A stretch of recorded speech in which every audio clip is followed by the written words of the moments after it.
When you go to meet a certified master chef, normally you meet them in their environment, a kitchen. But today, I was asked to meet up in a location quite far from knives, pans, and cooking equipment.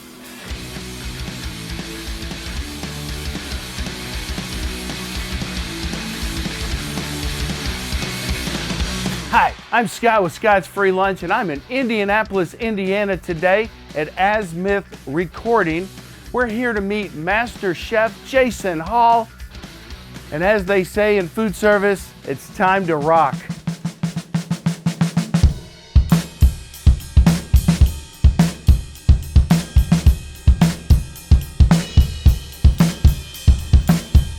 Jason! Hey. This was the dream, the band, the lights, the fame.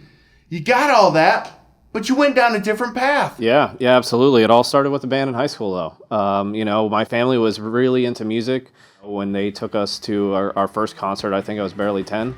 It was Steppenwolf and Three Dog Night, and I remember seeing the drummer, and, that was, I was addicted to it at that point. Got a drum set, started playing, started practicing. We were in bands all through high school, and, always with my brother, actually, too, as we jumped from band to band. Gotcha. So I understand the dream of wanting to be a rock and roll hero, but how did that transition into food? Cooking at home, I think probably all started it when I think back to the early days. My parents worked. My dad was a mechanical engineer, my mom an RN in surgery and recovery, so they were always at work later. But they would leave us a list, basically a prep list, as I know as a prep list now, years and years later, of what we needed to do to have dinner ready so that when they got home, we could all enjoy dinner as a family. So when we got home from school, we would get that thing done as fast as we possibly could so that we could put it aside and go play music, listen to music, do whatever we were doing, then finish it off in the oven before they got there. And it could have been making meatloaf and chopping onions and chopping herbs and making, tomato sauce. So all those little things were just part of our daily or weekly life. Music started at an early age. Culinary started at an early age. When did the transition happen to where culinary came first? Yeah. Well, I had to make a decision what I wanted to do with my life because our band wasn't making any money. But we had a career fair, Pennsylvania Institute of Culinary Arts came, and I went and checked it out and thought, well, I can do this to support my music habit. I can cook. I'd like to cook. I'd like to learn more how to cook, and until we hit it big. And that career fair led to Jason attending culinary school in Pennsylvania, traveling between Ohio and Pittsburgh every weekend to fulfill both his culinary and band ambitions. Some of his culinary ambitions were based on his childhood experiences that were torn between school meals and home-cooked meals. School food, in a way, was always something that I felt needed improvement. We were so used to, having everything cooked from scratch at home, from sauces to grilled cheeses, pizza, you name it. And it wasn't because that's just the way things were done then. That was so long ago. So we were getting vegetables and beets out of our garden and, making tomato sauce from the garden and things like that. But, it was really evident when we went to school that it was a completely different approach to food. At that time, I had no idea why it was different. I just knew it didn't taste like Mom made, The grilled cheeses were dry, and when she made it, it was cheesy and crunchy and buttery and flaky and delicious. And pizza, same thing, was always kind of like reheated, like we had just reheated the one we had at home 2 days ago. But the one thing that always stood out, that everybody always devoured, were these chicken sandwiches. And it was a chicken puck, a frozen chicken puck that was breaded and baked probably. They put a piece of cheese on there, white bun, and then you put whatever condiments on it you want. I always ate a couple of them because I was starving, and I think everybody did. I think everybody housed them. It was like the next thing closest to a chicken finger at that time. And but it was always something I wanted to kind of, see a little bit better from.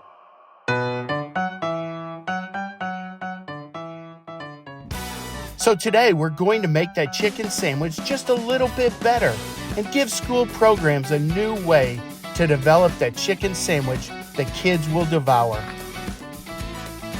Yeah, so what we're gonna do is we're gonna take our chicken breast, we're gonna pound it out, we're gonna bread it, we're gonna bake it in the oven.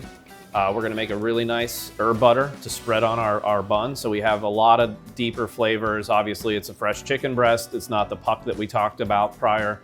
And it should be nice and delicious and light.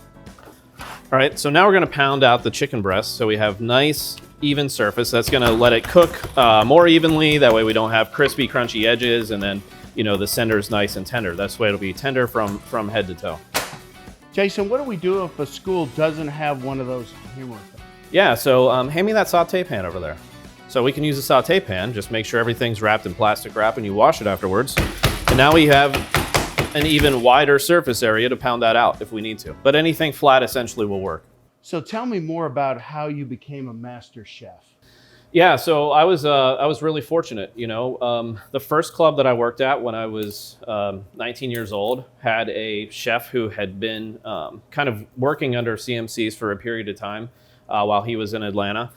And so I was exposed to that, you know, type of cooking, the expectation and all that stuff, very fortunately at a young age. And essentially I followed in his footsteps. He went on to be a certified master chef. And, you know, it took me years. It's a costly thing. It's a lot of time, you know, to study, to prep, to learn, kind of, you know, master those fundamental skills. And eventually what I did was I worked that into my my package that when I got hired at a club in Florida, they knew of the test and they were, you know, excited to kind of support someone through that. So I took it the first time in 2010, and I say I took it the first time because I didn't pass. I made it to, it's an 8-day test. I made it to day 7, cooked the first part of day 8, and then had to go back and retake the whole thing. But you know, it was well worth it. I learned more. I always tell everybody I learned more in the 2 years between failing and passing than I did before I took it the first time in general. That's fantastic. I'm glad you kept pursuing your dream to become a master chef. All right, so we have our ovens preset for 375. We're gonna pop this in for about 12 minutes.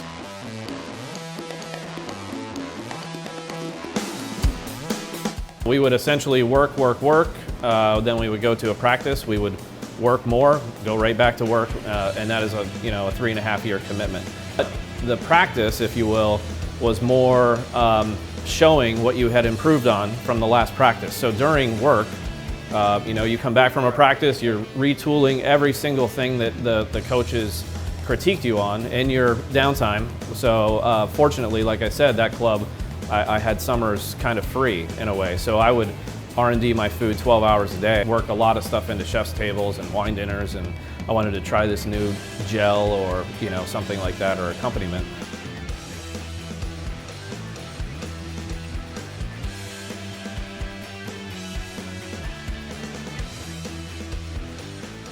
All right, so we have our brioche bun and our butter that we whipped up with all the nice herbs in it. And we're just going to brush the surface of that bread, a little bit of it, just to give it a little more flavor and depth. So how did you do? We did great. Our first competition was in Luxembourg called the Culinary World Cup. And it's almost like professional cycling. I tell people, you know, you want to do well in the Tour of Italy, the Tour of Spain, but the Tour of France is the one you want to obviously do well in, or the best in. And professional cooking circuit is the same. So our first one out, the World Cup, we got 3rd overall, first place in cold food. And then 2 years later, when we went to the actual Olympics, we had almost the same results. We were first in the world again in cold food. So we retained, the US retained the title of world champions in cold food for the whole season. And I think we did, I think we dropped 1 place in hot food, but we were 4th overall in the world. So out of 34 countries, 4th overall, but reigning champions in cold food. Jason, we're taking the chicken sandwich that you remember from your childhood, and you've created something that's all yours. Yeah. Yep, it's definitely a step up. You can see how nice and golden brown it is, and all the herbs that we've kind of infused into that, just very simply assembling it together. You've had the glory and the glamour, the gold medals. How did all of that lead into the job you have now? That's a great question. So I was fortunate that my current employer was one of our main financial sponsors while I was on the Olympic team. And at some point, I was ready to get out of clubs and do something different, which led me to my culinary research and development role that I have today. And the great thing about it is I get to work with all different types of end users, from commissaries to schools, understand their challenges, where they need new efficiencies, and how we can solve that through our equipment portfolio, or just consulting with them and providing something as simple as this chicken sandwich, where we could have this staged, this butter made, days in advance, and we have a whole new play. So for the last 2 years, school food service, they really had a lot of hurdles. Yeah, the whole industry's been challenged the past couple of years, but just like elevating this simple chicken sandwich, that's what we want to do with the food service workers as well. Whether it's training, helping them meet their own personal cooking goals, looking at the program and elevating it, streamlining a process, because sometimes it's not about the food you make, it's about the people you produce. Wow, this is awesome. And with that great piece of advice, we thank Jason for telling his story on how he became a certified master chef, showing us how to improve the standard chicken sandwich, and thank you for the free lunch.